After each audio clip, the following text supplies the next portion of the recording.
Mary Jones 1784 December 16న wells దేశానికి చెందిన నిరుపేద చేనేత కుటుంబంలో ఆమె జన్మించింది. ఆమె 10 సంవత్సరాల నుండే బైబిల్ చదవడం నేర్చుకొని 2 మైళ్ళ దూరం నడిచి వెళ్ళి ఇరుగు పొరుగు వారి ఇంట బైబిల్ చదివింది.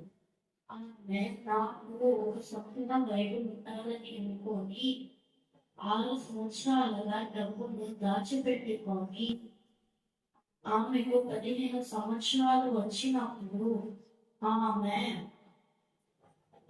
థామస్ చార్లీస్ దగ్గరకు వెళ్ళి బైబిల్ అడిగితే ఆమె నాకు లేదు అని చెప్పినప్పుడు, నా దగ్గర అయిపోయింది అని చెప్పినప్పుడు ఆమెకు ఉన్న ఆసక్తిని చూసి ఆయన దగ్గర ఉన్న భాషలోని బైబిల్ ఆమెకు ఇస్తే ఆమె వెళ్ళి ఆమె ఇంటి దగ్గర ఉన్న చుట్టుపక్కల ఉన్న ప్రాంతంలో బైబిల్ గురించి ప్రకటించింది.